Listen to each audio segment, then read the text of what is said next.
Betul? Ya.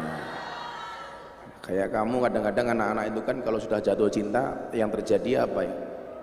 Orang jatuh cinta itu biasanya lupa segala-galanya. Maka saya katakan selalu ikuti kata hatimu, tapi ingat untuk selalu membawa otakmu ya. Bapak Ibu Dewan Guru dan siswa-siswi sekalian,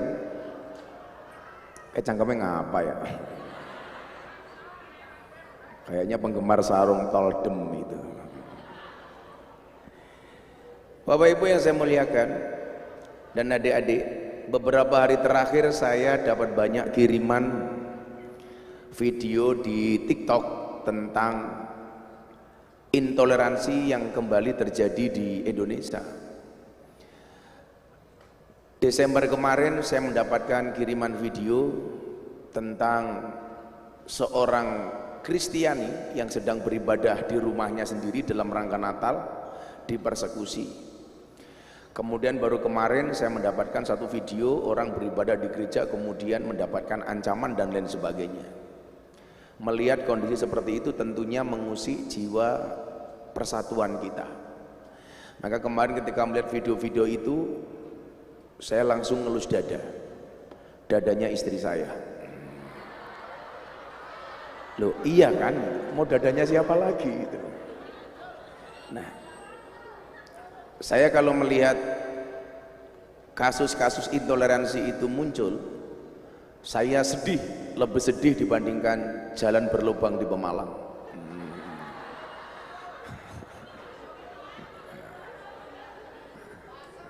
Pemalang ini tempat yang istimewa. Hanya satu perbedaan antara Pemalang dengan Jakarta. Kalau Pemalang itu banyak jalan berlubang, sementara Jakarta banyak lubang berjalan.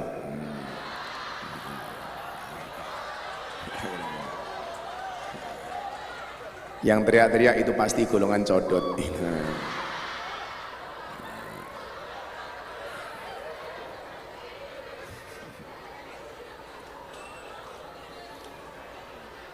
Nah, adik-adik sekalian,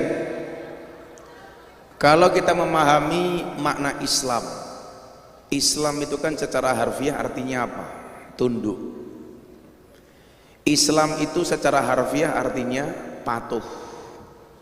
Islam secara harfiah itu artinya pasrah. Islam itu secara harfiah artinya keselamatan, keamanan, dan kedamaian.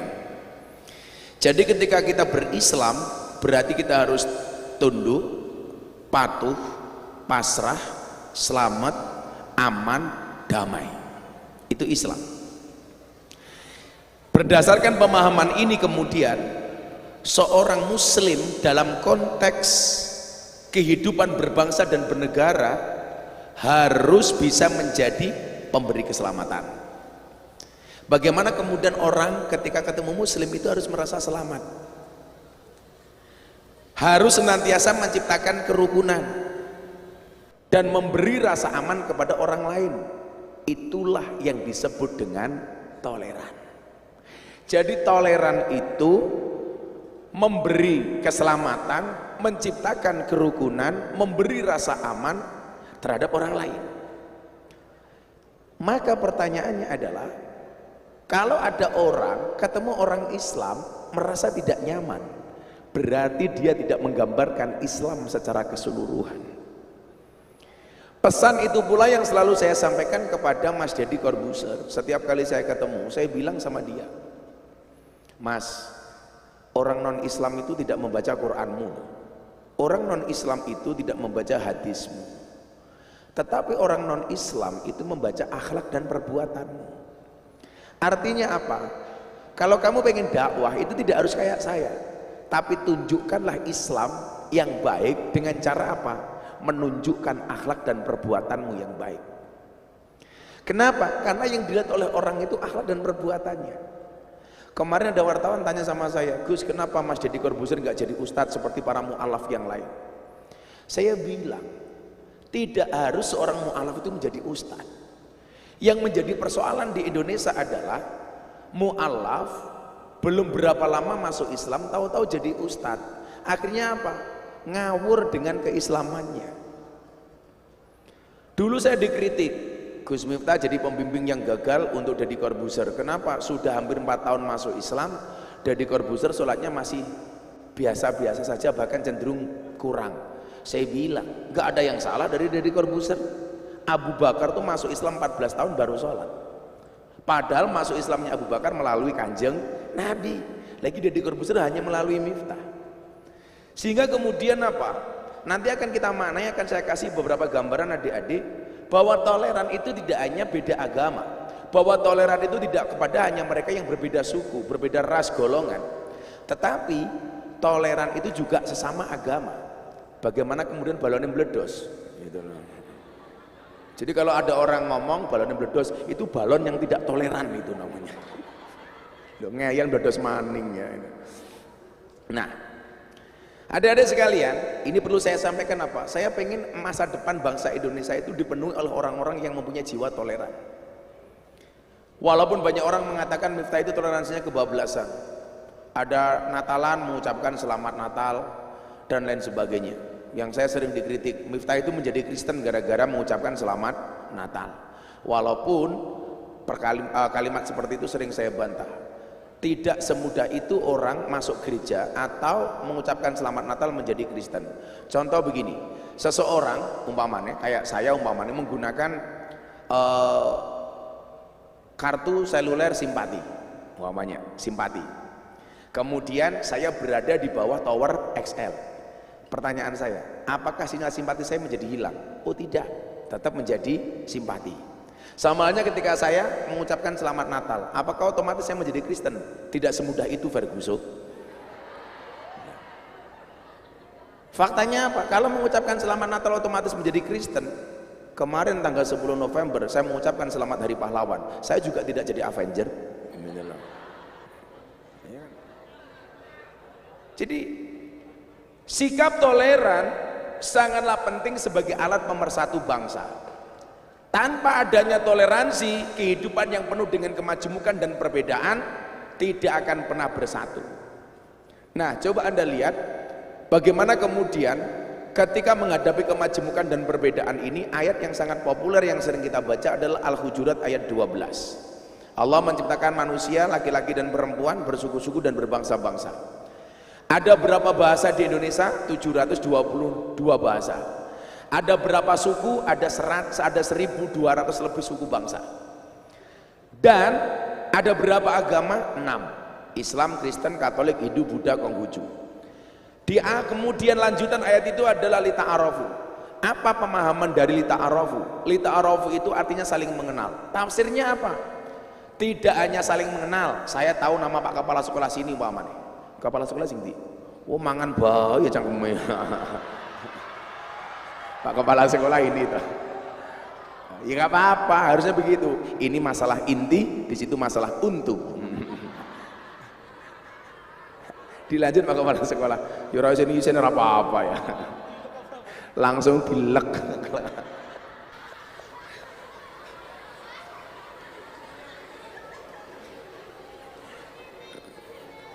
Jadi yang namanya lita'aruf itu apa? Pak Kepala Sekolah tahu nama saya tahu nama beliau. Namanya siapa ya? Oh, Maliki. Imam Maliki ya. Muhammad Maliki.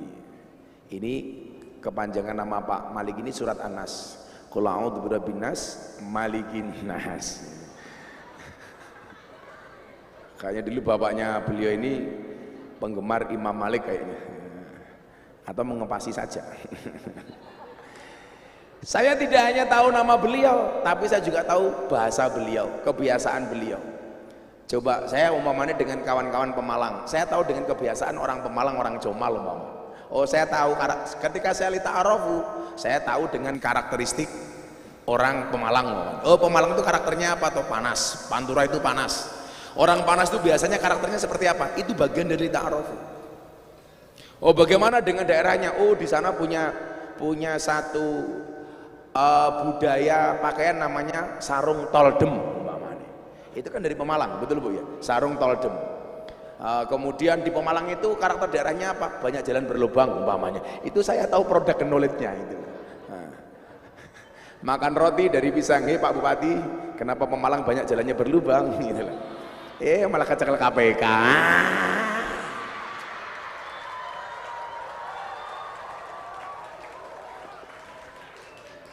3 bulan setelah saya pengajian dari Pemalang, saya kritik soal jalan habis-habisan, beliau ketangkap KPK. Waktu itu saya bilang, saya itu kalau pengajian di Pemalang asik. Kenapa Gus? Begitu saya lewat jalan di Pemalang, subhanallah, serasa dihantam ombak tanpa air, geludak. Kecekel KPK. Atas tertangkapnya Bupati Pemalang, yang salah sebenarnya adalah guru TK. Karena dulu ketika masuk TK, pertama kali yang diajarkan kepada anak-anak adalah cerita Kancil Nyolong Timun. Makanya karena masa kecilnya mulai diulang Kancil Nyolong Timun, begitu gede ya gaweane maling koyo Kancil. Makanya lagu-lagu seperti itu nggak usah diajarkan lah. Apa sih Kancil Nyolong Timun itu diajarkan? Seharusnya diajarkan itu ya suluku-suluku bathok, dondong apa salak duku cilik-cilik. Itu nasihat untuk para pejabat. Gundul-gundul pacul, itu lagu pejabat. Supaya gundul-gundul pacul itu ya harusnya disampaikan kepada orang-orang seperti Sambo, supaya tidak divonis mati. Makanya Pak Polisi, siapa namanya Ki? Sugeng, pangkat murah dhuwur banget ora apa-apa, yang penting selamat. Daripada bintang 2 vonis mati.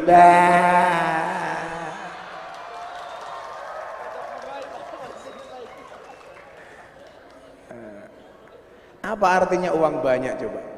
Kalau kemudian harus divonis mati. Di salah satu bank di Jakarta itu, uangnya Ferdi Sambo ada berapa Bu? 99,9 triliun, hampir 100 triliun. Itu Pak Maliki mati hidup lagi 7 kali, belum tentu dapat uang 99 triliun nih.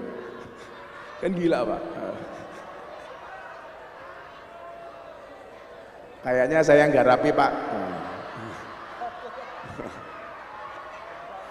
Kayaknya saya nggak rapi Pak Kepala Sekolah. Siswa-siswa yang teriak-teriak ini kayaknya banyak yang seneng kalau saya garapi kepala sekolahnya. Kamu punya masalah apa dengan kepala sekolah? Jadi ya hidup itu sama Dio saja lah Bu.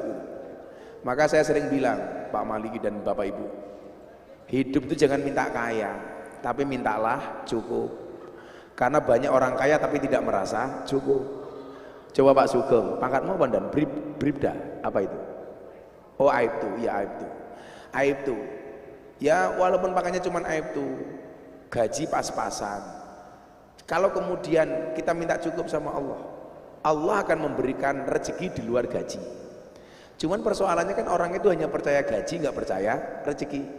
Padahal tidak semua orang punya gaji, tapi pasti punya rezeki. Ibu-ibu gajinya dari sekolah, rezekinya dari mana-mana. Bukankah anak yang soleh-solehah itu rezeki, betul? Bukankah punya suami yang baik itu rezeki, betul? Bukankah kemudian SMK Nusa Mandiri kedatangan ustadz terkenal tanpa mengeluarkan amplop itu juga rezeki? Wah. Makanya ya karena tahu pas-pasan ya saya datang dengan membawa cinta itu pokoknya. Makanya kalau saya ditanya kenapa Gus Miftah mau ke Pemalang ke SMK Nusa Mandiri, saya bilang ya cintaku pada anak-anak SMK Nusa Mandiri itu seperti pasal 184 KUHP. Tambah isinya apa? Hal yang secara umum sudah diketahui dan tidak perlu dibuktikan lagi. Nah, kita kembali ke masalah toleransi. Dan anak-anak sekalian, memahami kemajuan bangsa itu merupakan sebuah kewajiban. Makanya apa? Coba kita diajarkan Pak Guru SMK. Kalau dulu zaman saya sekolah itu SMA kesannya nakal ya. Kalau dulu namanya STM, sekolah tukang mabuk. Kalau dulu itu loh. Ya dulu teman-teman saya STM itu gawaannya mabuk. Kalau demo itu yang menangan anak-anak STM waktu itu. Sekolah teknik mesin ya waktu itu. Sekarang jadi SMK itu. Jadi perlu diajarkan kemudian bagaimana bahwa perbedaan itu adalah satu hal yang lumrah. Tidak semua harus diseragamkan. Semuanya punya pilihan masing-masing.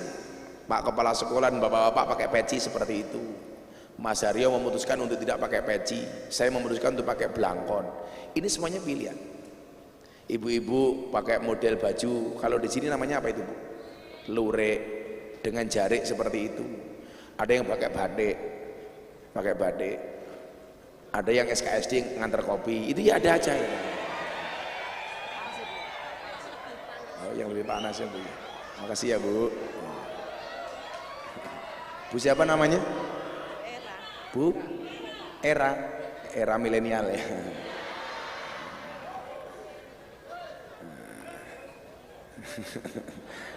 Matane.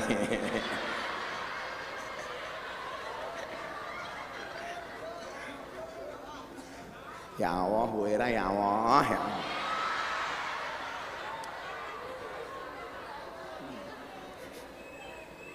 Pantura itu panas ya. Lihat Bu Era jadi adem. Iya.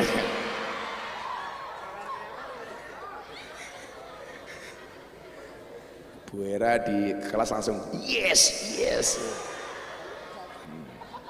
Tapi biasanya kalau ada orang saya puji seperti itu pulang stroke biasanya.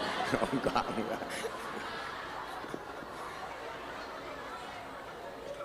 Ya semoga Bu Era panjang umur. Semua orang mati, Bu Era hidup sendirian. Nah, adik-adik sekalian, toleransi atau dalam bahasa Arabnya itu adalah as-samahah. Kalau dalam bahasa aswaja Ahlussunnah wal Jamaah itu kita kenal dengan bahasa tasamuh. Adalah as-samahah atau toleransi ini adalah konsep modern untuk menggambarkan sikap saling menghormati dan saling bekerjasama di antara kelompok masyarakat yang berbeda-beda secara etnik, bahasa, budaya, politik maupun agama. Coba kita sama-sama Jawa saja itu kan etniknya sama-sama Jawa, itu dialek bahasanya kan beda Pak. Antara orang Jawa Jogja kayak saya dengan Bapak Ibu orang Pemalang, itu saja sudah berbeda. Walaupun perbedaannya nggak cukup signifikan. Kalau orang Jawa seneng ngomong O, orang Ngapak seneng ngomong A. Sego jadi sega, loro jadi lara, boto jadi kantal jadi ya kantal.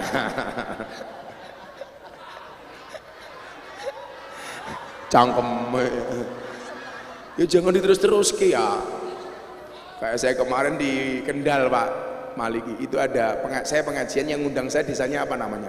Surakonto Lor. Lah gimana coba? Gila ya. Ya memang seperti itu, gimana lagi? Surakonto Lor lagi itu. Yang paham Surakonto itu apa ya? Kayaknya hanya Bu Era.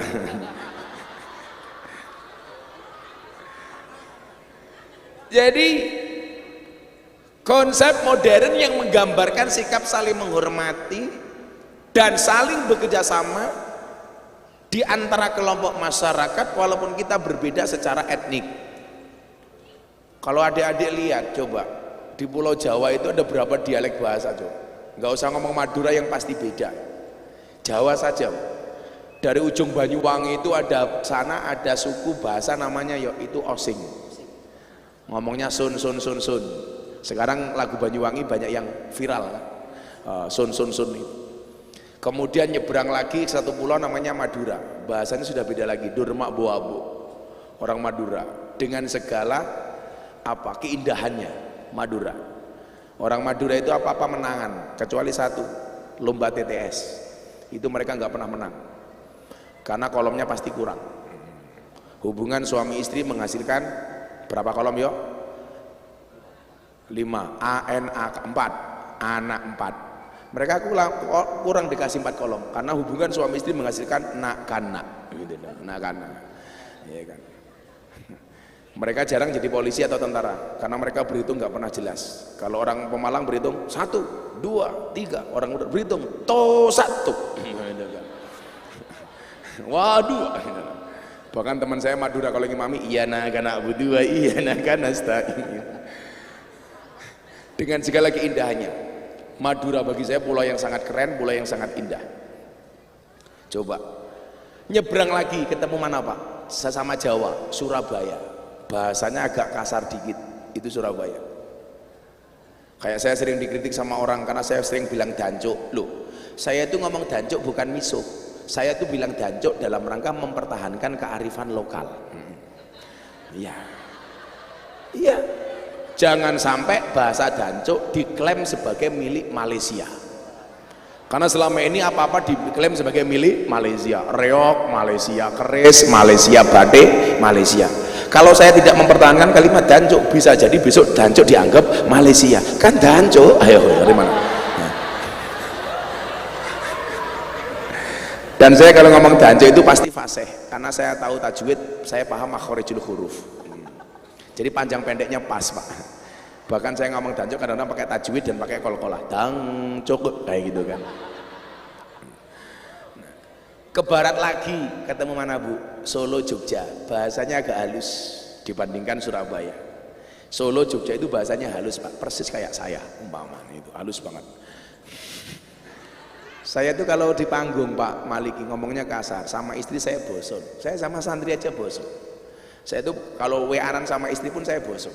Kayak tadi ini saya mau berangkat, saya di WA sama istri saya, Beb, gitu kan. Saya jawab, iya say, gitu kan. Bukan sayang sih, syaitonirrajim. Yo usia boleh nambah tapi kemesraan juga harus ditambah.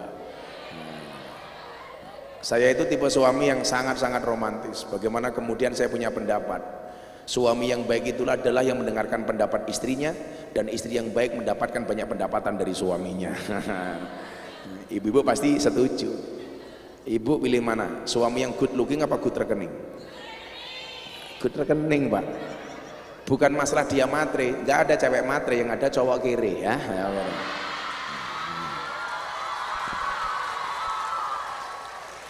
Karena bagaimanapun jatuh cinta pakai perasaan, merawatnya pakai penghasilan. Iya. Makanya para suami ingatlah, di balik wajah istri yang glowing ada suami yang gulung koming. Tapi saya sarankan sama ibu-ibu SMK Nusa Mandiri, rawatlah wajahmu, jangan lupakan tungkakmu. Kotoke raine wow, tungkake weh.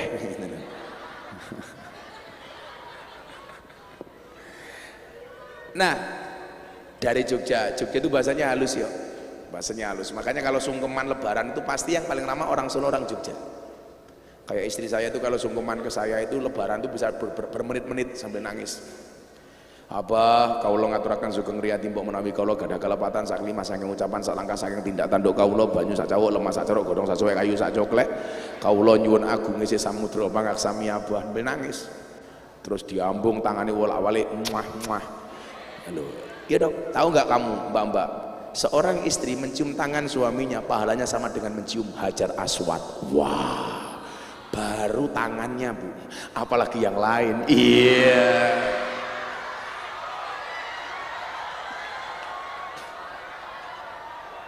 Makanya nanti Pak Maliki pulang ketemu istrinya, Bu, Hajar Aswad. Nyah.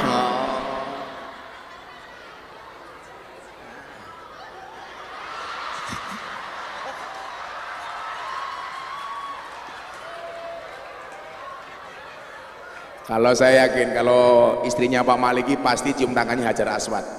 Yakin saya, karena Pak Maliki ya ireng banget gitu.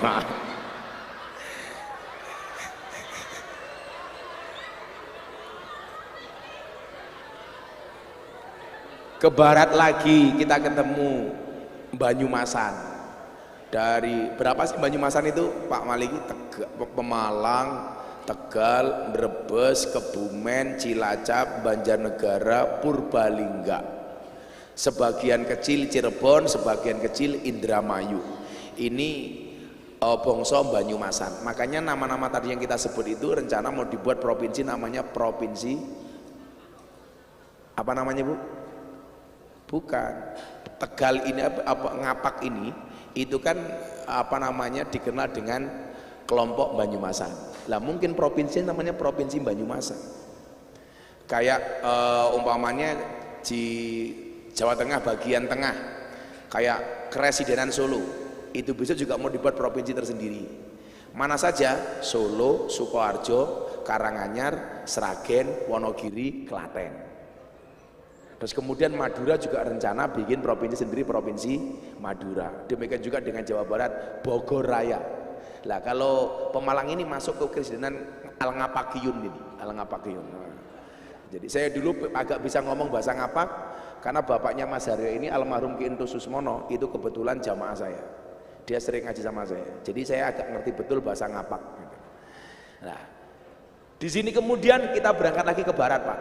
Itu muncul lagi bangsa apa, Pak? Pasundan. Pasundan.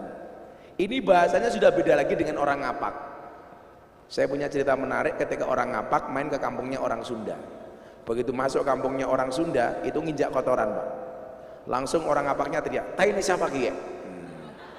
Lah sama orang Sundanya dijawab, "Iya mah taina urang." Lah di sini mulai terjadi perdebatan karena orang menurut orang Ngapak sama menurut orang Sunda itu beda. Orang menurut orang Ngapak udang, menurut orang Sunda orang. Jadi begitu orang Ngapaknya tanya, "Ah ini siapa ki?" Dijawab sama orang Sunda, "Iya mah taina urang." Orang Ngapaknya langsung bilang, "Inyong ra percaya, masa taina urang gedene sekiye?" Ini loh.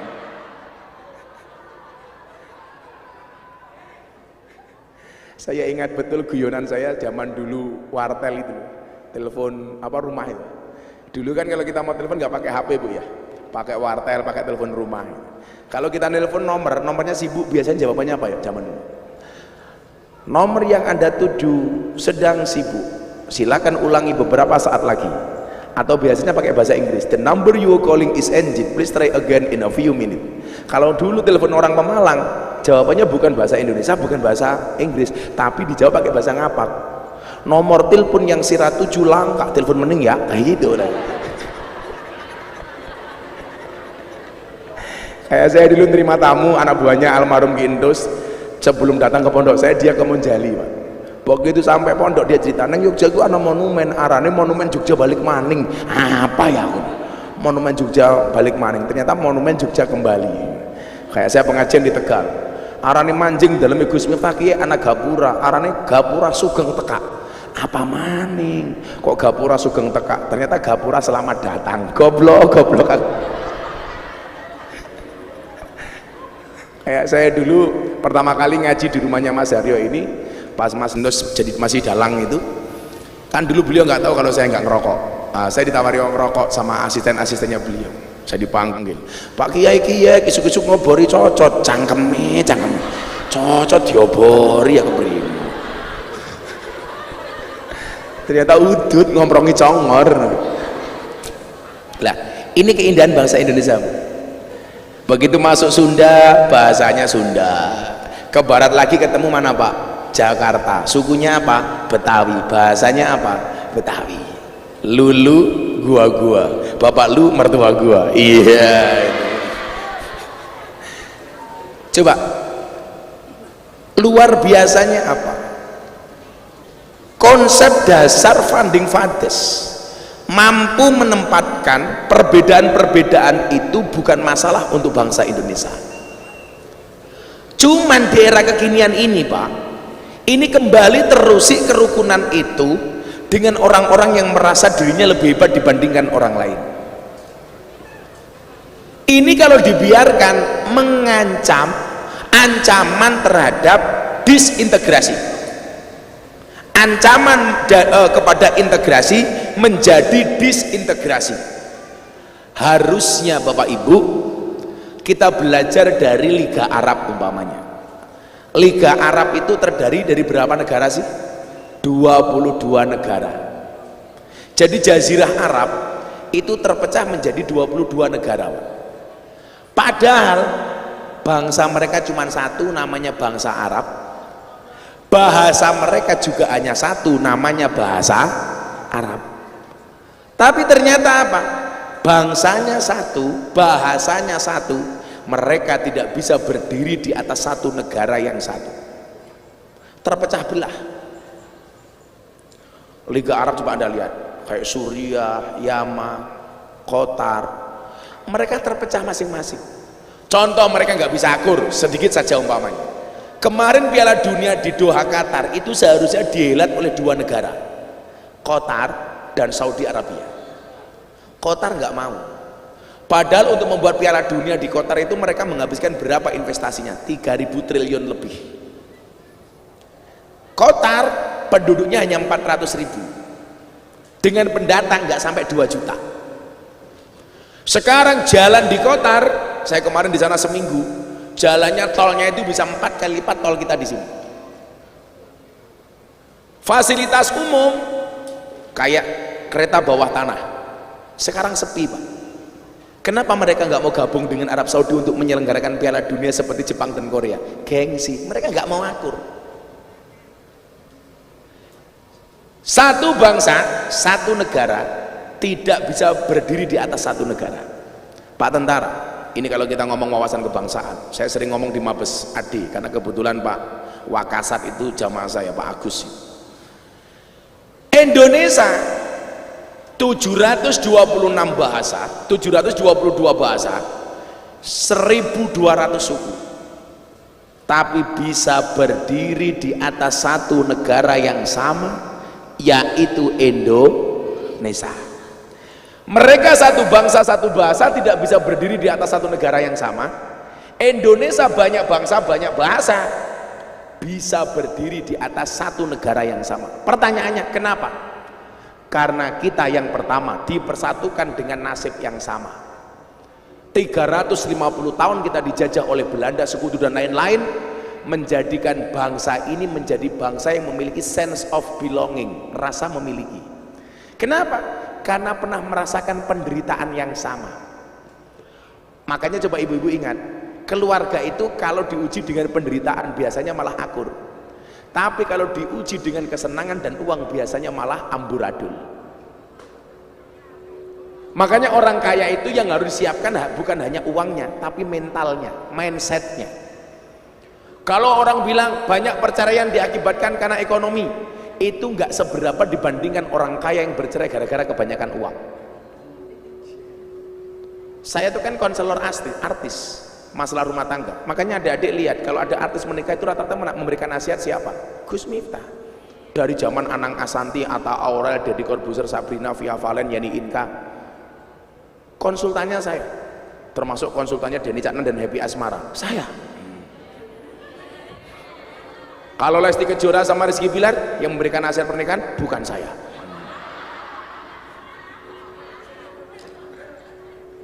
Menghargai Bu Era.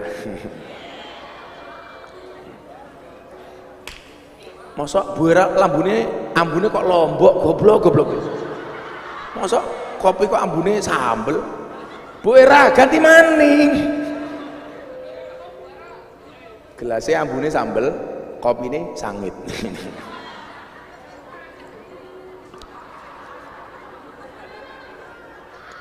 Itu Bu Era, cie. Ya Bu Era itu lucu ya. Di sini ada hasilnya malah nonton YouTube, aneh orang. Malah nonton YouTube kayak gini. Aduh, kayak gini. Kok kayak gini kendir ya? Ini orang ajar. Nah, coba 700, coba adik-adik nanti diingat-ingat ya. Habis ini kita tanya jawab persoalan kebangsaan toleransi. Yang tanya ke depan tak kasih uang 300.000. Wow. Per pertanyaan. Sama tak kasih kaos dari Indihome. Kamu jangan ngimpi dikasih uang sama kepala sekolah kamu. Yang ngasih Gus Miftah saja. Mohon maaf ya Pak Kepala Sekolah, kita berada di atas bumi yang sama, tapi dengan amplop yang berbeda ya.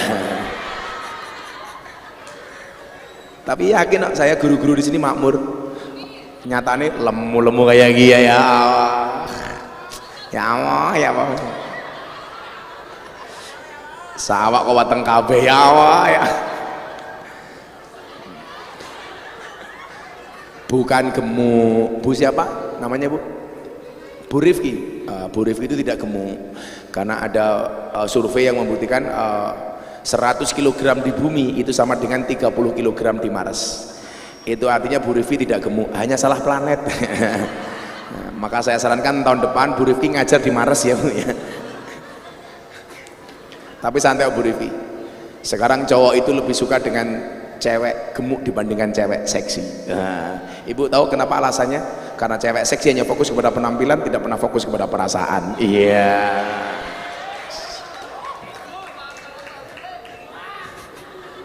Orang gemuk itu ciri-cirinya satu mas, kalau difoto miring, set ya. Karena khawatir petangnya katon ya. Tahu dong, kan saya dulu pernah gemuk.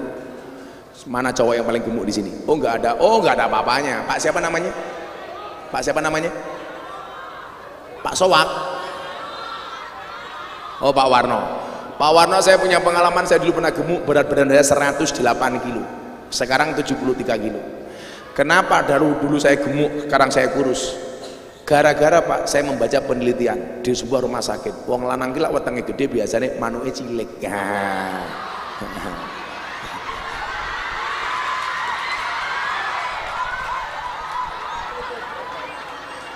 Biasane. Yang kurang ajar Bu Rifki malah bilang sepil. Oh enggak.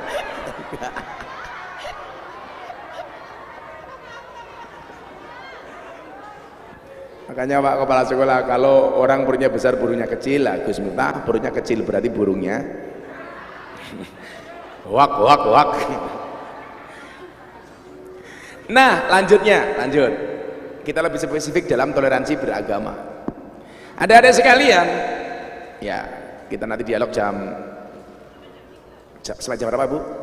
Sampai jam 3. Alah gratisan yang ngatur-ngatur.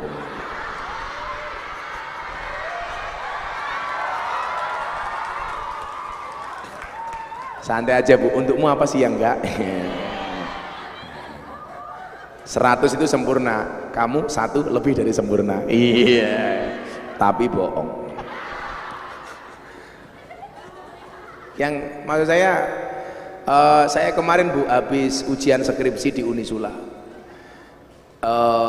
Karena saya dulu kuliah di IAIN itu tinggal skripsi tidak saya lanjutkan, kemudian kemarin saya transfer. Coba besok Anda baca skripsi saya punya metodologi namanya metodologi Al-Mizzah Al-Miftahiyah.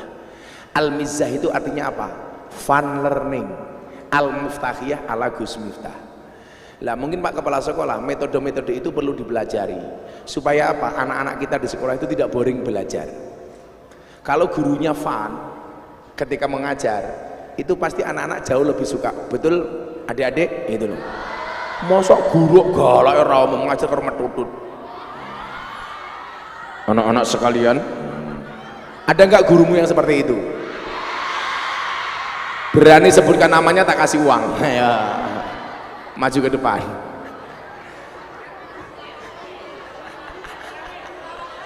Langsung berani maju, remedi samodare ya.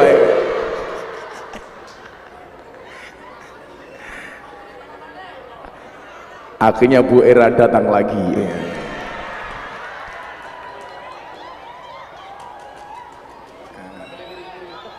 Kok melakukannya miring-miring ya? Apakah apakah Bu Era ini idolanya Pak Warno? Iya, oh enggak. Makasih ya Bu.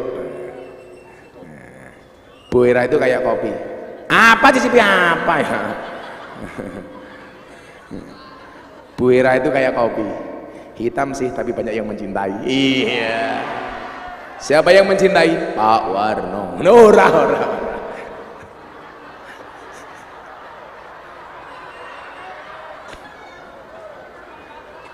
Jadi nanti Pak Kepala Sekolah itu akan saya buat buku. Kebetulan saya juga mau melanjutkan di S2, S3 sama S3. Saya udah daftar di 2 perguruan tinggi untuk S2. Sebenarnya saya nggak butuh lagi ijazah. Yang kemarin saya ditanya alasannya kenapa mau kuliah lagi Gus. Saya itu satu beban moral sama orang tua saya. Dulu bapak ibu saya ngutus saya ke Jogja itu untuk kuliah. Tinggal skripsi nggak saya selesaikan. Gara-gara waktu itu saya males kuliah 4 tahun dapat gelar SAG. Sarjana agak gimana gitu kan gak asik gitu loh. Kalau Pak Maliki gelarnya apa Pak Maliki? ST, sok tahu.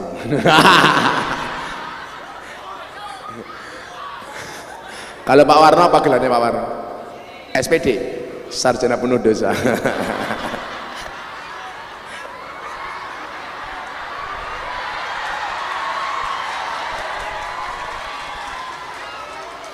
Kalau Bu Rifki apa Bu? MPDI. Berarti Bu Rifki di atasnya Pak Warno. Atau suka di atas Bu? Kayak gitu. Kalau ngajar di mimbar maksudnya. Nah, iki sapa meneh? Cie jajari Pak Malik iki cie ya ora. Jadi al-mizah itu artinya fun learning, al-miftahiyah kang bangsa miftah. Nah, sehingga cara pola ngajar seperti itu Pak Maliki itu saya rasakan kita bisa diterima di semua tempat. Dulu saya kajian kebangsaan dan wawasan kebangsaan di Lemhanas. Waktu itu Gubernur Lemhanas bilang, menyampaikan wawasan kebangsaan harus fokus, serius, gak boleh guyon. Ketika beliau ngomong, orang boring. Gantian saya, hostnya Deddy Corbuzier, menyampaikan wawasan yang sama dengan beliau, beda hasilnya. Makanya guru-guru ini harus membuat belajar itu menyenangkan. Saya punya prinsip, menyampaikan value itu isinya ada dua, satu edukasi, dua rekreasi. Jadi orang mengajar itu harus edukatif dan rekreatif. Itu baru menarik. Kalau hanya edukatif, walah nggak menarik belas, bu, kayak seminar. Tapi kalau rekreatif toh, ya kayak stand up comedy. Makanya harus digabungkan metodenya itu. Nah, dalam konteks toleransi anak-anak sekalian, antar umat beragama, Islam memiliki konsep yang jelas. Satu, tidak ada paksaan dalam beragama. La ikroha fiddin. Kalau nggak ada paksaan dalam beragama, kok Gus Miftah sering mengislamkan orang? Oh iya, mungkin dai di Indonesia yang paling sering mengislamkan orang saya. Ratusan orang masuk Islam melalui saya. Termasuk kemarin saya di Taiwan tanggal 15 Januari, 5 orang Taiwan, 4 Taiwan asli, 1 Indonesia. Saya di panggung 30 menit Pak masuk Islam, 5 orang. Saya bulan Januari saja mengislamkan lebih dari 10 orang. Bulan Februari sudah 3 orang. Jadi sudah ratusan orang. Tapi dari dulu saya nggak pernah ngajak orang untuk berpindah agama. Bagi saya apa? Agama itu pilihan masing-masing, nggak usah dipaksakan. Makanya dalam undang-undang pendidikan di situ disebutkan siswa didik itu berhak mendapatkan pelajaran agama sesuai dengan agama yang dianutnya. Betul? Jadi kalau di sini ada orang Kristen, umpamanya siswa kita, dia juga berhak untuk mendapatkan pendidikan agama Kristen. Ada Kristen Pak di sini? Lah, berhak mendapatkan pendidikan agama Kristen. Kalau sampai mereka tidak mendapatkan pendidikan agama Kristen, sekolah bisa mendapatkan sanksi. Demikian juga ketika di sekolahan berbau Kristen ada anak Islam, maka anak Islam juga berhak mendapatkan pendidikan agama Islam. Sehingga kemudian apa? Jangan sampai kita itu salah server. Masa anak Kristen disuruh ikut pendidikan agama Islam? Akhirnya bingung. Di gereja diajarkan kalau makan begini, Islam mengajarkan mau makan Allahumma barik lana. Akhirnya bingung, dua-duanya dipakai. Allahumma barik lana fima razaqtana wa qina. Nah, itu bukan toleransi kalau itu merusak toleransi. Ya orang Kristen silakan begini, orang Islam ya Allahumma barik lana. Itu konsepnya. Yang pertama, la ikraha fiddin. Maka nggak boleh. Lah lucunya apa? Saya itu termasuk orang yang dianggap banyak mengislamkan orang non-Islam. Tetapi survei terakhir menunjukkan apa? 9 kiai yang paling disegani oleh orang Kristen, dihormati karena toleransinya. Nomor 1 ada nama Gus Dur, kemudian ada Kiai Haji Zainuddin MZ, ada Kiai Haji almarhum Hasyim Muzadi, kemudian ada Profesor Dr. Quraisy Shihab, ada Profesor Dr. Kiai Sa'il Agi Sirot, kemudian ada Buya Syafi'i Ma'arif, kemudian nomor 8 ada nama siapa? Gus Miftah. Kenapa? Karena orang-orang itu menganggap apa? Gus Miftah toleran. Ada orang Natalan, saya mengucapkan selamat Natal, diundang ke gereja, saya bisa berani memberikan ceramah di gereja tanpa harus mencampur adukan agama saya. Nama saya waktu itu trending Twitter nomor 1 gara-gara saya ceramah ini. Tapi yang gak suka dengan saya rata-rata memaki saya. Miftah kafir. Saya ditanya wartawan, bagaimana responnya Gus? Hurra popo sahadat maning. Selesai. Kalau orang bilang dasar kamu kafir, asyhadu alla ilaha illallah, selesai.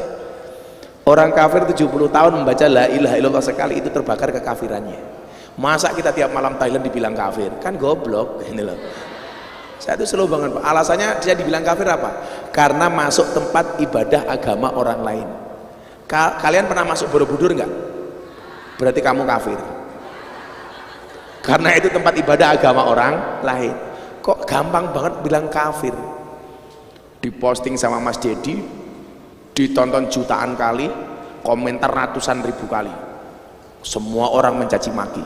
Di komentar itu katanya, Gus Miftah sakit hati? Tidak. Kenapa? Karena komentarnya tidak pernah saya baca. Saya paling nggak mau baca komentar. Jadi orang saya itu kalau bermain medsos itu ya tak gawe seneng-seneng saja. Jadi saya nggak pernah sakit hati, Bu. Karena mungkin saya kayak pohon pisang, punya jantung tapi nggak punya hati. Iya. Makanya para cewek, para cowok, saya kasih tahu, cukup cintailah pasanganmu dengan sepenuh hati, bukan dengan sepenuh jiwa. Karena kalau kamu putus dengan pasanganmu, cukup sakit hati, tidak sampai sakit jiwa. Masa putus pacarin nangis, nyanyi lagu Kowe lunga pas aku sayang-sayangi. Halah apa? Ya santai saja, Bro. Kalau saya punya prinsip, cinta ditolak, sarkem masih buka. Ngaji. Di sini juga ada. Di sini Comal Baru ya namanya. Oh, Comal Baru banyak telembok. Jadi digusur. Comal Baru sudah digusur dan penghuninya pada hijrah kemana? Ke Sarkem. Masa dulu saya ngaji itu di Sarkem itu kan biasanya ngaji saya cuma orang 200 Pak, ini lebih banyak. Saya tanya, lu kok sekarang banyak, kenapa? Banyak yang hijrah Bah. Maksudnya hijrah dari Doli ke Sarkem. Matane aku Bindanggon itu. Jadi adik-adik sekalian, tidak ada paksaan dalam beragama, la ikraha fiddin. Kemudian apa? Konsep Al-Quran jelas, lakum dinukum waliyadin. Saya kalau bisa itu malah saling mengingatkan dulu. Kamu punya teman Kristen di sini, ketika hari Sabtu Minggu kamu ingatkan mereka, bro ke gereja yuk, kamu Nasrani loh, itu gak ada salahnya. Kemarin video saya yang diposting sama teman-teman jemaat gereja, gara-gara saya mempunyai statement seperti ini Pak. Adik-adik coba, kalau bahasa saya salah tolong Anda kritisi salahnya di mana. Saya bilang begini, sebagai orang Islam, saya mendorong orang Islam untuk berangkat ke masjid. Kenapa? Karena masjid adalah sarana untuk orang Islam menjadi baik. Kalau Islamnya baik, orang Islamnya baik, orang Kristennya aman. Nah, sebagai sesama orang Indonesia, saya mendorong orang Kristen untuk berangkat ke gereja. Karena bagi saya, gereja itu sarana orang Kristen untuk menjadi orang Kristen yang baik. Kalau orang Kristennya baik, orang Islamnya aman. Kalau orang Islamnya baik, orang Kristennya aman. Kalau orang Kristennya baik, orang Islamnya aman.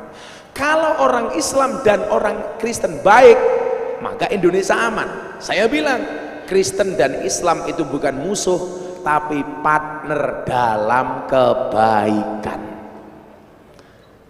Saya dikritik orang, itu namanya mencampur adukan agama. Coba kembali, kamu ingat, mencampur adukan agamanya di mana? Contoh, coba Anda jawab, bahasa ini benar apa salah?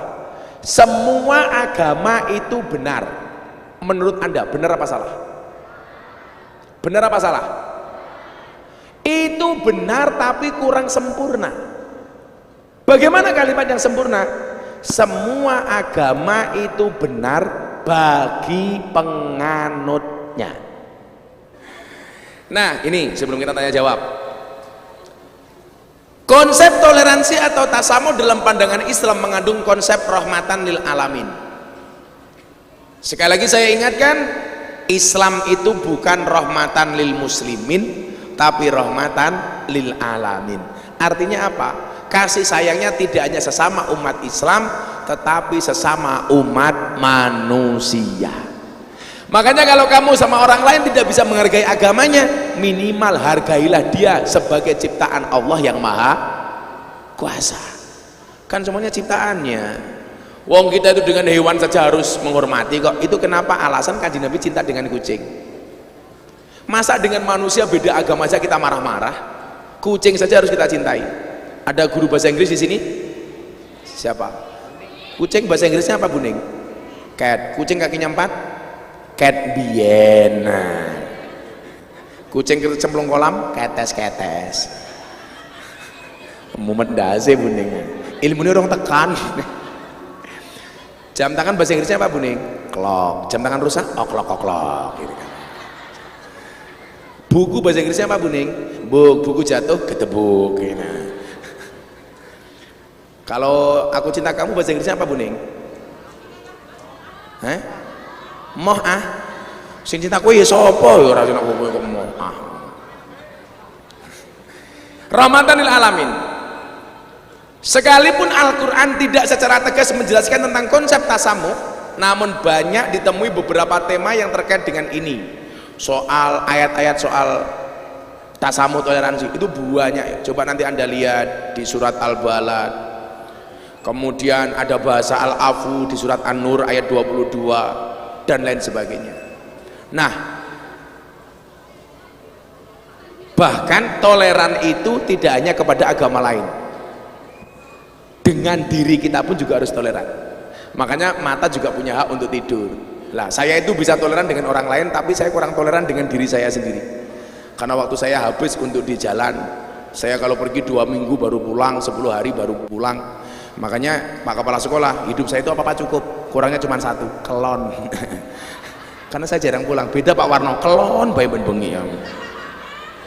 Insyaallah, mudah-mudahan Pak Warno berjodoh dengan Bu Rifki, amin. Oh sudah nikah? Ya berarti mohon maaf Pak Warno, cintamu bertolak sebelah tangan, bertepuk sebelah tangan. Kasihan Pak Warno, Pak Warno. Nyamuk saja ditepuk pakai 2 belah telapak tangan. Masa cintamu bertepuk sebelah tangan? Iya. Santai saja Pak Warno, akan datang satu saat kamu akan dipertemukan dengan orang yang tepat, yang kedatangannya untuk menetap bukan karena nafsu sesaat. Iya. Wow. Kita doakan Pak Warno sejumlah-jumlahnya Pak Warno segera berakhir. Amin. Di mana berakhirnya? Kalau tidak di pelaminan, minimal di pemakaman. Ya.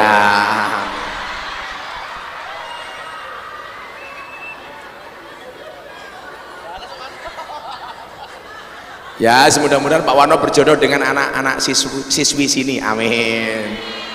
Kok mereka mutah? Wek ngomong orang ngajar ngawur gitu. Apa? Moh jadi. Oh, hati-hati loh, Dek. Ingat loh. Kalau kamu berjodoh dengan Pak Warno, ingat kata Gus Miftah. Kalau jodoh pasti ketemu. Iya. Ketemunya di mana? Di pelaminan. Sebagai apa? Sebagai tamu. Kata Pak Warno, hati ini meyakinkanku, tapi cermin itu menyadarkanku.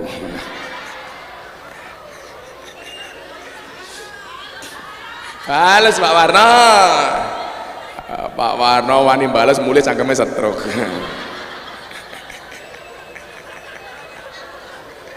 Insyaallah. Akhirnya ada sekalian yang saya muliakan, yang saya cintai, sifat-sifat inilah yang kemudian harus kita pahami, kita mengerti. Kalau bangsa ini bisa menjadi bangsa yang toleran, insya Allah bangsa ini akan menjadi bangsa yang besar. Amin Allahumma amin. Mungkin oh ya mbu ya. Yuk masih satu ini pacarnya Ayu, ayo kamu. Bismillahirrahmanirrahim. Perkenalkan, nama saya Syukur Abdillah. Siapa? Syukur Abdillah. Syukur. Dari yakinku teguh. Kan syukur. Apa Kur pertanyaannya, Kur? Pertanyaannya kan sekarang banyak ya Pak pensiun. Kok kamu sama Ayu sama pertanyaannya dari kan awal kan gitu. Sekarang kan banyak itu fashion yang Islami Pak. Fashion yang Islami. Contohnya fashion Islami itu apa? Dasi patch ini kayak kubah masjid. Contohnya. Seperti pakai kerudung itu kan banyak yang model-modelnya ya Pak. Baju perempuan. Kan pasti kan banyak sangat fashionista. Fashionista yo apa ya fashionista gua ya. Sangat fashion Pak. Sangat fashion, fashionable goblok. Fashionista. Kan aku jadi bingung.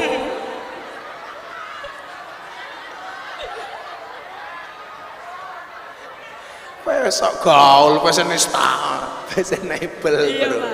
Terus so eksekutif raimu.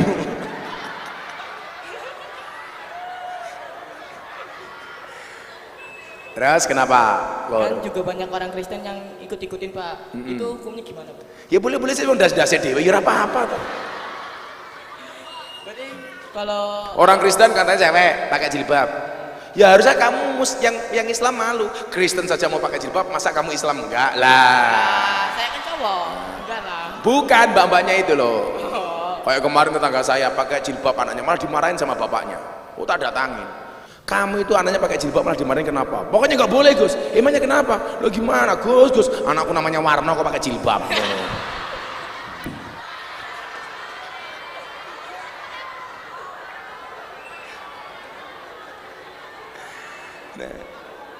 Contoh lagi begini Mas Syukur, saya dulu punya banyak teman Kristen. Kalau Ramadan itu ikut-ikutan puasa Pak. Saya ditanya, boleh nggak Gus? Ya boleh-boleh saja. Berpahala apa enggak? Lah itu urusannya Gusti Allah. Karena Gus Miftah bukan panitia pahala. Kan sindirannya sederhana saja. Yang Kristen aja kadang-kadang kayak saya di Instagram itu, beberapa cewek Instagram yang Nasrani pakai jilbab. Yo haknya dia dan nggak ada larangan gitu. Karena jilbab itu selain fashion juga nutup aurat. Lah, orang nutup aurat kan siapapun boleh. Itu loh. Cuman saya pesan satu ya, terutama ibu-ibu sama mbak-mbak ini. Kalau kalian punya mukena, Dok, saya sarankan mukena yang satu potong ya, jangan dua potong. Mukena yang long, satu picis, bukan dua. Banyak kasus begini. Fungsi mukena itu kan untuk nutup aurat ketika sholat, supaya aurat kita tidak terbuka. Kadang-kadang di antara kita ngejar waktu, entah itu karena terburu-buru atau karena waktunya hampir habis. Akhirnya dari kamar mandi, habis mandi langsung pakai mukena. Nah, mukena yang baik itu yang satu picis, kedua tidak transparan, tertutup. Karena kalau sampai transparan atau semerawang, kalau sampai semerawang berpotensi kali ini banjir. Ya kan semerawang kali ini banjir itu. Oh wis ganti toh. Lah, coba kalau Anda dari kamar mandi, kalau long satu picis itu aman.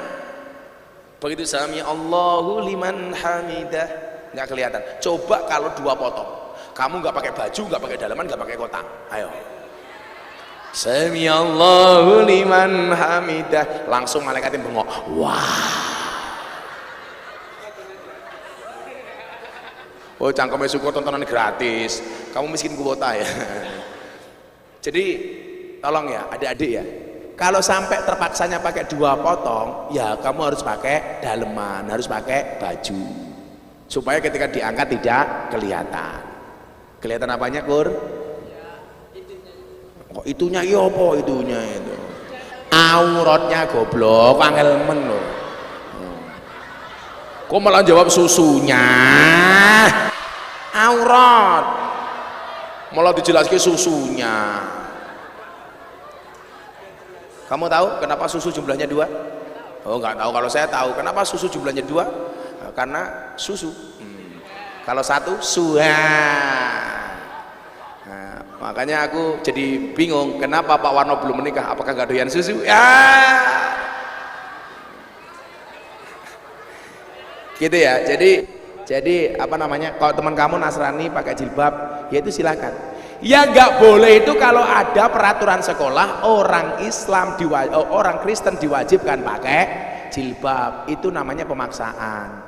Atau ada peraturan sekolah Muslim pengen pakai jilbab, Muslimah tapi dilarang sama peraturan sekolah. Di sekolah sini nggak boleh pakai jilbab, lah itu namanya tidak boleh. Kalau ada orang Kristen ikut-ikutan pakai jilbab, selama tidak kamu paksa ya nggak ada urusan, nggak ada masalah, boleh-boleh saja. Maafi muskilah. Kalau orang Arab bilang, ini bermain. Kalau bahasanya bahasa Inggris. Kalau bahasanya Syukur, no what. Ora apa-apa. Ayo kayak Mbak siapa namanya? Perkenalkan nama saya Sakinah. Sakinah mawaddah warahmah. Ya.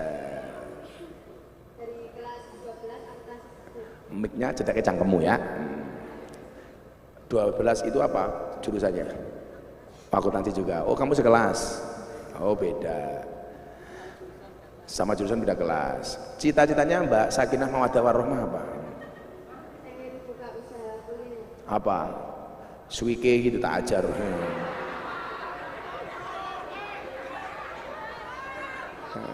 Engko malah dodolan kodok syariah opo. Kalau kuliner yang halal-halal saja ya. Kamu tahu kenapa babi itu haram? Pakai mik. Menjijikan. Apa? Mengandung cacing pita? Oh salah. Babi itu tidak mengandung cacing pita, tapi mengandung anaknya. Lah iya, masa mengandung anaknya Pak Warno ya ora. Mengandung anaknya. Pertanyaannya apa, Sakinah? Apanya? Apakah orang ateis bisa masuk surga? Ateis itu apa? Tidak percaya apa? Tidak percaya Tuhan. Kalau tidak punya agama itu namanya agnostik.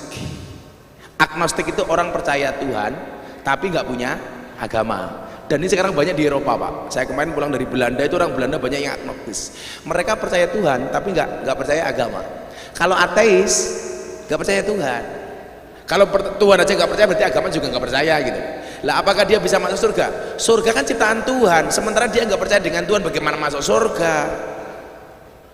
Contoh begini, apakah Pak Warno bisa punya anak? Ya mana bisa, nggak punya istri kok, gitu loh. Ya kalau pengen punya anak ya harus beristri dulu.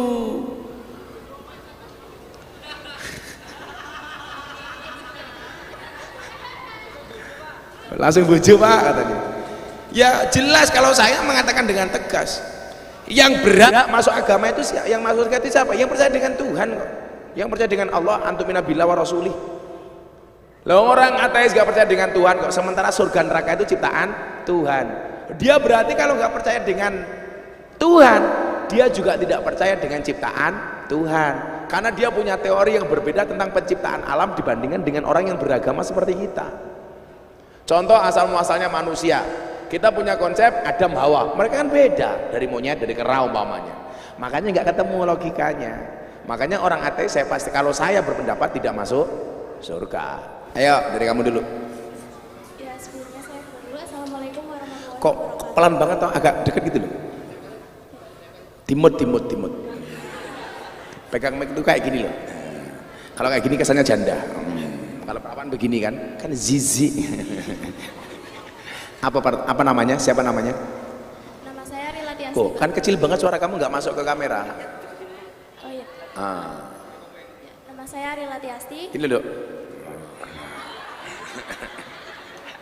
Siapa Ria? Rila. Rela. Rila. Oh Rila. Ya. Rila siapa? Rila Tiasti. Rela Tiasti. Ri Pak. Ri. Rela. Ri. Jeneng mungkin bulat kayak rupamu. Relat. Ri Pak. Rila. Lah ya Rila. Tiasti. Tiastri. Enggak, Tiasti. Tiasti. Ini. Alah.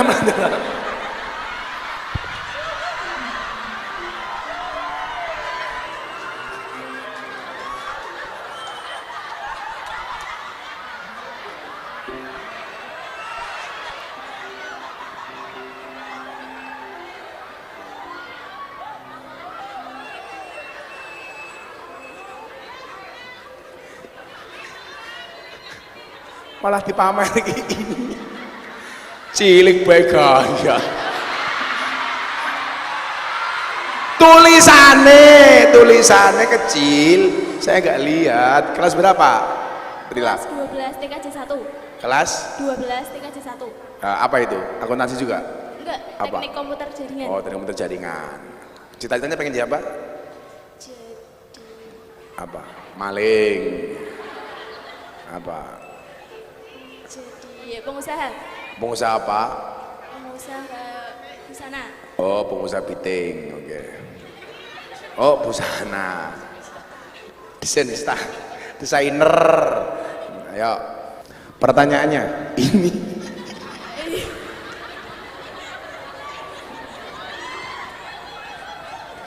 Iya. Pertanyaannya kebalikannya dari Ayu, Pak. Oh, kamu musuhnya Ayu. Enggak. Kan tadi Ayu kan pertanyaannya kalau ada aplikasi Al-Qur'an terus dibawa ke toilet bisa apa enggak?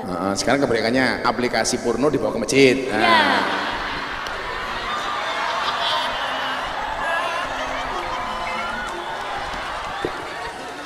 Coba aplikasinya kayak apa sih, lihat. Enggak, saya nggak punya. Eh? Nggak punya. Allah tenane. Yang pertama Mbak Rila, saya ingatkan satu, gunakanlah waktumu sebaik mungkin. Kenapa? Karena sedetik saja berharga, apalagi 19 detik. Ya itu.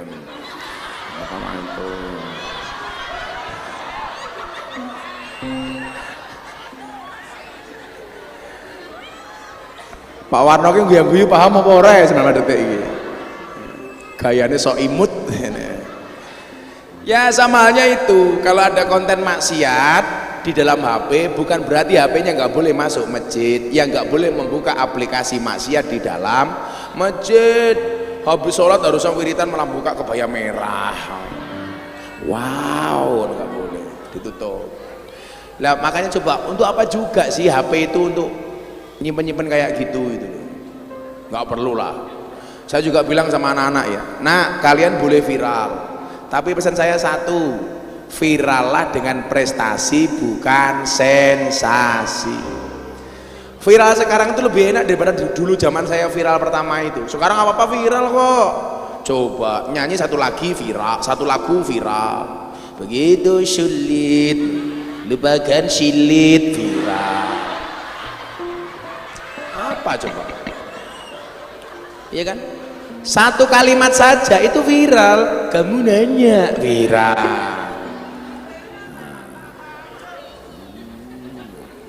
Toh ganjel toh viral.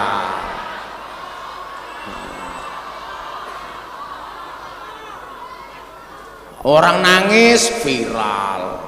Fajar. Berapa bersaudara kamu Fajar? 4. Yang paling tua siapa? Bapak. Minta sawang-sawang si Fajar wajahnya kayak Warno ya. Kita kasih julukan Warno Sad Boy. Atau jangan-jangan Warno hari ini adalah Fajar masa depan. Ya. Jadi kalau kebalikannya gitu nggak apa-apa dibawa ke masjid, tapi jangan dibuka. Yang nggak boleh itu membuka aplikasi maksiat di dalam masjid. Jadi kalau bisa HP jangan untuk bermaksiat lah, untuk apa sih gitu. Makanya kalau buka TikTok, buka apa itu juga hati-hati. Kan kita nggak pernah tahu yang FYP itu apa betul. Lagi buka gini di masjid, atasnya sholawatan, bawahnya Quran, tahu-tahu bawahnya bokep, kan bahaya.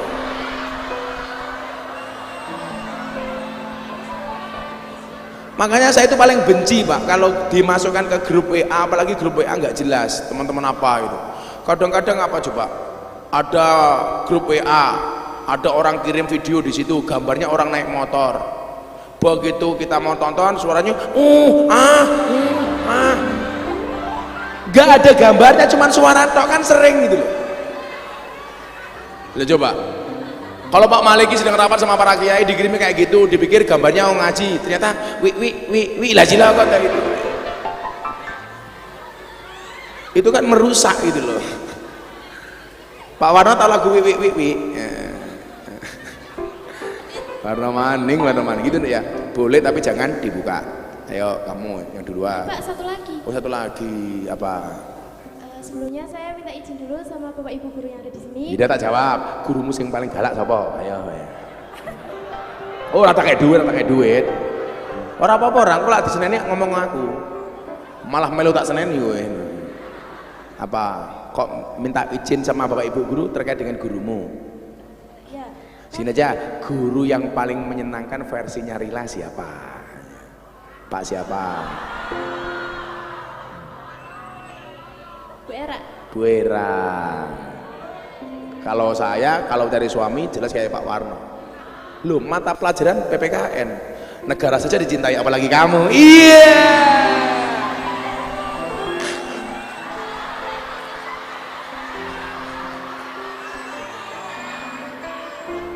Santai aja Pak Warno. Jika dia tak kunjung menerima cintamu, ingat masih ada Tuhan yang mau menerima tobatmu ya. Apa pertanyaannya? Iya, kan kalau di sini kan kalau waktu duhur kan ada adzan Pak. Ya adzan masuk ora. Iya, maksudnya di musola. Masa ya duhur malah lonceng deng ya ora. Iya. Lah itu kan ada sebagian guru yang apa ya? Langsung sholat. Enggak, yang masih melanjutkan KBM. Lah itu gimana Pak? Itu udah toleransi atau gimana?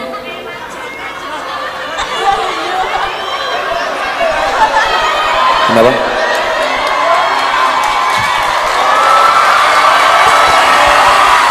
Saya nggak perlu menjawab, cukup mereka yang menghakimi ya.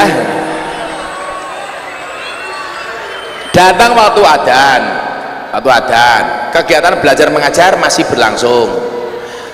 Cukup dijeda ketika adzan. Begitu Allahu Akbar, anak-anak, karena adzan kita pending sebentar. Sudah. Setelah adzan dilanjutkan lagi. Tapi ada yang enggak kok Pak? Apanya? Ada yang Sebut, sapa gurumu sebut, ayo.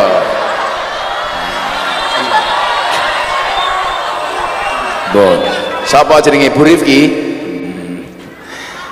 Hah? Enggak ngejar. Jadi kalau ada adzan pending sebentar, kalau enggak kamu kalah. Coba lihat di postingan saya Instagram beberapa waktu yang lalu. Jadi ada wartawan dari Belanda yang penasaran dengan aktivitas saya ngaji di klub malam lokalisasi. Lah mereka nggak percaya kalau pengajian itu ada nilainya, ada manfaatnya. Akhirnya saya ajak ke Sarkem, wartawan persatuan dari Eropa. Akhirnya saya nggak perlu jawab, apa hikmah pengajian menurut kalian? Ada yang angkat tangan, seorang PSK. Dia bilang begini, kemarin Pak saya terima tamu sebelum adzan subuh. Transaksi deal saya masuk kamar sama tamu saya. Begitu saya mulai melayani tamu saya, terdengar suara adzan subuh. Allahu Akbar, Allahu Akbar. Saya bilang sama tamu saya, Om pending dulu ya. Kenapa? Sedang adzan subuh Om. Emangnya kenapa? Enggak enak Om, kan saya jamaahnya Gus Miftah. Begitu selesai adzan, tamunya bilang, Mbak tak bayar penuh, nggak usah dilanjutkan. Lah emang kenapa Mbak? Aku juga jamaahnya Gus Miftah. Saya bertanya-tanya, akankah itu Pak Maliki? Ora. Maksud saya apa Pak Maliki? Lawang PSK saja dengar adzan merasa pekewo, masa kita enggak? Makanya kalau adzan pending dulu, setelah adzan dilanjutkan kegiatan belajar mengajarnya. Sama halnya ketika saya ngaji, tahu-tahu ada adzan, ya saya pending dulu, mohon maaf Bapak Ibu, kita berhenti sejenak mendengarkan suara adzan dulu. Persoalan sholatnya kan panjang sholatnya. Waktunya kan penting as-sholatu ala waktiha, sholat pada waktunya. Ya baik tepat waktu, tapi kalau enggak minimal masih pada waktunya. Jadi gitu. Anda ingatkan saja, kok ada guru ketika kegiatan belajar mengajar ada adzan kok masih cerewet, ewek, kamu langsung bilang interupsi Pak, adzan dulu. Saya yakin gurunya nggak marah. Kamu boleh kok interupsi, Pak sorry adzan dulu ya, nggak apa-apa, betul Bu? Gitu loh. Yang masalah itu kalau kamu dengar adzan susah, kayak Pak Warno krungu adzan, Allahu Akbar, malah dijawab adzan maning, lah itu masalah.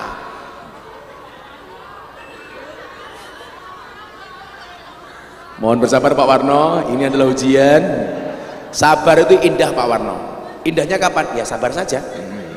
Gitu ya. Yuk kamu yang berkumis. Wah. Perkenalkan, nama saya Muhammad Apriansyah. Muhammad Apriansyah. Kelas berapa Apriansyah? Kelas 10 TBSM. Apa itu? Teknik bisnis sepeda motor. Teknik bisnis sepeda motor. Ya, sok keluarnya jadi makelar ya. Cita-citamu apa? Pemain sepak bola. Oh, pemain sepak bola. Kamu sekarang pemain. Posisi apa? Gelandangan. Saya Pak. Oh, saya. Tim nasional idola kamu mana kemarin Piala Dunia? Prancis. Gue rasa ngomong kalah, aku ingin nonton yang Piala Dunia, aku nggak kosim Mbappe yo matane. Kalau tim nasional, pemain kamu siapa idolanya? Siapa? Mandra? Evan Dimas. Mau Evan Dimas.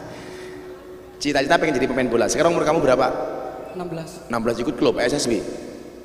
Oh enggak, ya harus ikut. Kalau enggak siapa yang lirik kamu? Ayo paling cuma Rila. Kayaknya si Apriansyah sama Rila ini seperti Indomaret dan Alfamaret. Berdekatan sih, tapi nggak pernah jadian. Iya. Iya ngadong. Apa pertanyaannya Apriansyah? Apa Kuncinya ya Miftah, kan Miftah kunci. Apa kunci terwujudnya nasionalisme dan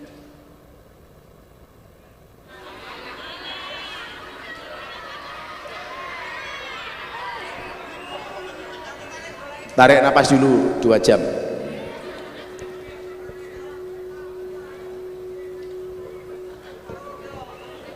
Malah takon MC ini gitu gitu ya.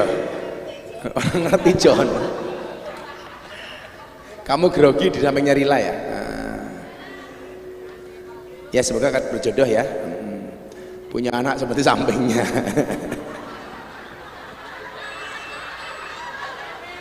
Tapi tetap hari ini yang paling terheboh adalah nama kamu siapa, Nyok?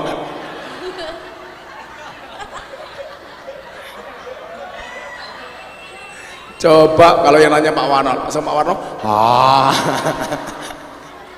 apa Apri? Terwujudnya toleransi dan nasionalisme. Apa kunci terwujudnya toleransi dan nasionalisme? Nah, justru hari ini nasionalisme itu terganggu gara-gara sifat intoleran. Kalau kita ngomong nasionalisme, ya berarti kita harus mempunyai paham nasionalis. Paham nasionalis itu berarti apa? Memahami Pancasila sebagai ideologi, menjadikan Pancasila sebagai ideologi, mengakui negara kesatuan Republik Indonesia, paham dengan Undang-Undang Dasar 1945, paham dengan Bhinneka Tunggal Ika, berbeda-beda tetapi tetap satu jua. Nah, kalau dia intoleran berarti dia mengingkari Pancasila, karena Pancasila itu toleran. Kenapa? Walaupun berbeda kita harus bersatu. Maka sila ketiga judulnya bunyinya apa? Persatuan Indonesia. Kita harus menjadi orang yang baik, maka kita harus berkemanusiaan yang adil dan beradab. Kalau orang tidak bisa mengakui orang lain, menghormati orang lain, berarti dia tidak berperi kemanusiaan. Kalau dia tidak bisa menghormati agama orang lain, berarti ketuhanan yang Maha Esanya diragukan. Makanya kalau pengen menjadi pribadi yang nasionalis, ya harus Pancasilais. Artinya Pancasilais apa? Dia harus menjadi pribadi yang toleran. Kamu tahu, Apriansa, kenapa sambal itu enak? Alasan kamu apa? Kenapa sambal itu enak? Kamu miknya jangan di sini, nanti miknya double loh. Kenapa sambal itu enak? Pedes matamu. Aku lah sambal yang mesti pedes. Bukan itu. Sambal itu enak kenapa? Karena berangkat dari bahan baku yang berbeda, ditumbuk di satu tempat yang sama. Coba bahannya apa? Ada cabenya, bawang putih, bawang merahnya, ada garamnya, ada penyedap rasanya, ada terasinya. Ditumbuk di tempat yang sama, namanya apa? Nih gini. Kok sambel? Arane gini numbuk sambel kuwi lho. Ulegan. Cowek, lemper. Ada yang coba, ada yang cowek, ada yang lemper, ada ulegan. Ulegan tuh ininya, muntunya, ulegan. Nah, sambal itu enak kenapa? Dari bahan baku yang berbeda ditumbuk di tempat yang sama, tanpa harus merasa dirinya paling superior dan tidak pernah menghilangkan identitas di dalamnya. Cabai tetap menjadi cabai, bawang putih tetap menjadi bawang putih, bawang merah tetap menjadi bawang merah. Buktinya apa? Begitu makan cabai, makan sambal, kayaknya kebanyakan bawang putih, tetap ada rasanya. Lah, toleransi itu seperti itu. Kita berada di atas negara yang sama dengan suku bangsa yang berbeda, tetapi tidak ada yang merasa paling menonjol. Ini hebat karena saya. Ingat, kemerdekaan bangsa Indonesia bukan hanya dari orang Islam, tapi juga ada sumbangsih kawan-kawan kita non-Islam. Itulah toleransi.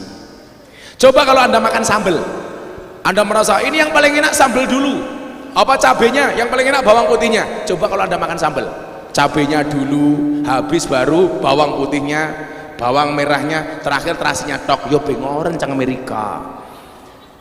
Bersatu tapi akur. Ya kamu ini. Yang gemuk nggak usah, udah habis pertanyaannya.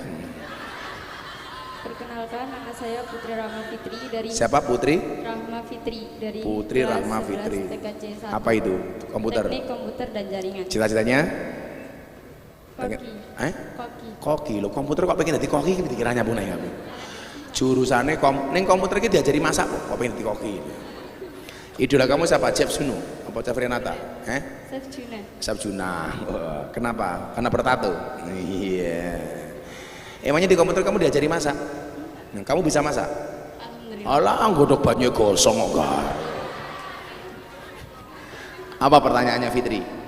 Jadi kan kita kan selama head itu kan kita kan udah Oh, kamu udah suci. head.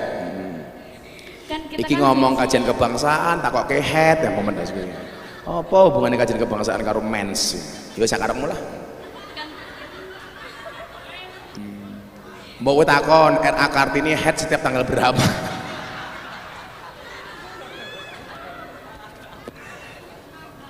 Head terus suci. Kita kan udah suci kan.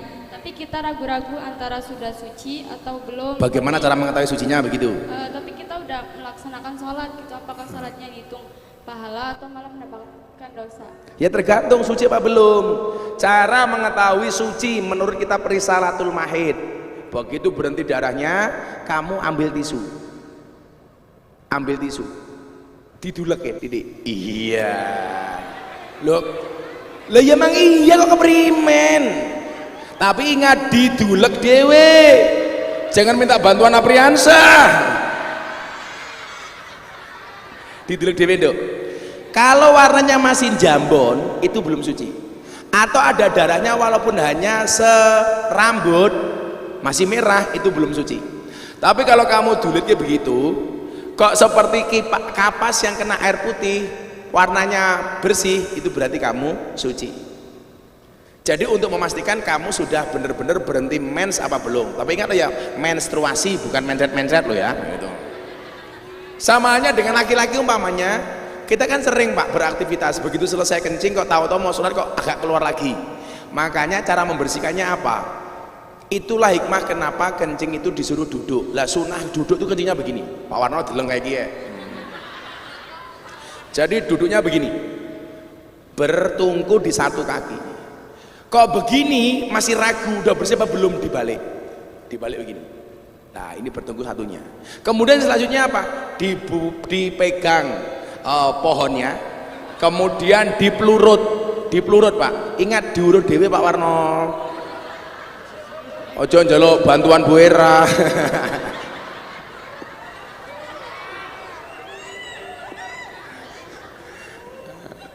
Jadi begini, baru kemudian bersuci. Karena kalau kita sholat tahu-tahu cerit itu mesti batal, karena masih sisa air kencing. Lah sama kamu untuk memastikan suci itu headnya seperti itu, Nduk. Makanya harus hati-hati.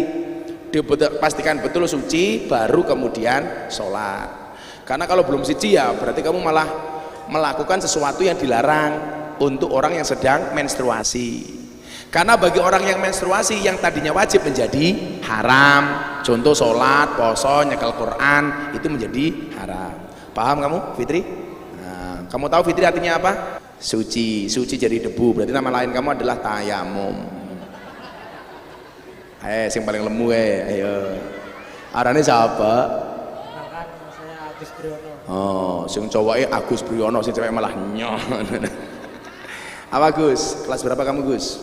Kelas 11 dan BSM 1. Apa itu TBSM? Bisnis sepeda motor. Oh, teknik bisnis sepeda motor. Cita-cita kamu pengen jadi apa Gus? Orang sukses. Apa orang sukses itu? Sukses dalam segala hal. Hal-hal apa wae? Sok gaya uripmu susah gaya. Yang konkret sukses dalam bidang apa? Sukses dalam bidang syuting kaya masih kae, sibuk nyuting nganti ra kuat nyukur rambut umpamane kae. Ya beda. Dalam hal karir maupun Lah ya apa gitu loh? Semua orang juga pengen sukses. pekerjaan ataupun percintaan. Lah ya apa? Aku sesuai emosi loh ya aku. Apa contohnya apa? Sukses itu seperti apa? Aku pengen jadi pemain bola kayak Ki mau, kan cerdas. Masa kamu nggak jelas? Aku pengen jadi kepala sekolah berarti kayak Pak Maliki. Aku pengen jomblo kayak Pak Warno. Pengen jadi apa? Pengusaha. Lah ya apa? Pengusaha apa? Kuliner. Oh kuliner, podo karo kayak mau. Iya. Aku tahu kamu kuliner. Yang masak dia kan? Iya. Iseng apa? Iseng apa? Iseng. Geseng. Apaan sih geseng? Bosong. Oh gosong. Apa pertanyaannya Gus? Menurut Gus Miftah, pandangan agama itu seperti apa? Loh.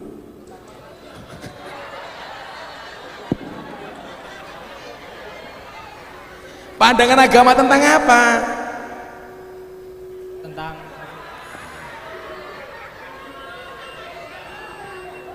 Ini kayaknya nggak niat takon, mau niat golek duit 300.000 ya. Pandangan agama tentang apa, sayang? tentang Saya mewakili perasaannya si Fitri. Apa? Dalam larangan. Larangan apa maning? Aduh angel. Lah wong wis takone mumet kok men aku sing jawab, Cuk. Cuk ya tambah mumet aku. Apa? Pandangan agama tentang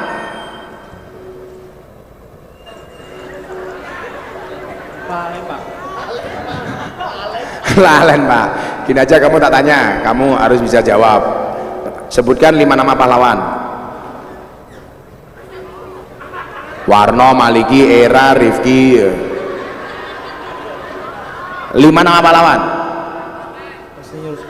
Soekarno, Patimura, Menik, Imam Bonjol, Era Kartini, Nyadien ngono Nyadien barang. Yang satu, yang kedua, aku pengen kamu membaca Pancasila di hadapan teman-teman kamu yang kenceng. Berdiri gerak. Wah. Ya, buruk. Wah, gaya. Kayak wong terkenal. Gaya apa pe mampu pe gaya. Ayo. Pancasila. Ya sing tegas lho, Pancasila. Kamu dituduhkan orang segini banyak. Ayo. Nervous, Pak. Halo nervous, biasa aja manuke cilik kok nervous. Ayo Pancasila. Pancasila. Pancasila ditirukan bareng-bareng. Satu. Ketuhanan yang Maha Esa. Ketuhanan yang Maha Esa. Dua. Kemanusiaan yang adil dan beradab. Kemanusiaan yang adil dan beradab. Tiga. Persatuan Indonesia. Persatuan Indonesia. Empat. Kerakyatan yang dipimpin oleh hikmat kebijaksanaan.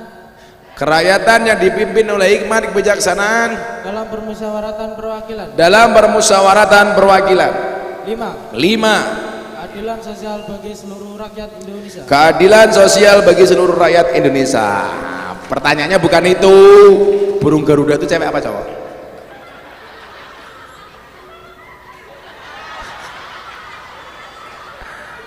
Burung Garuda itu cewek apa cowok?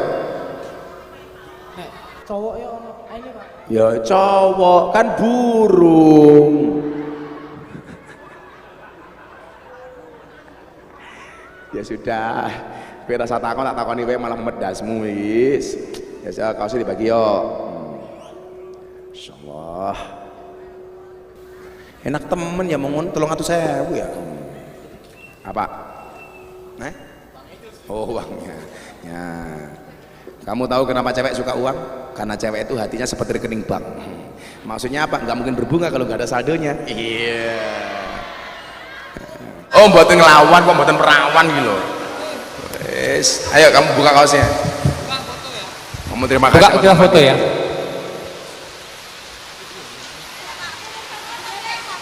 Oh, bapaknya Novel. Tono Suranto. Oh, Totok Surato. Kenapa? Kenapa? Diangkat, difoto. Kengguan temen sopo iki? Oh, iya. Bapak iku lo matamu. Ya, monggo berdiri.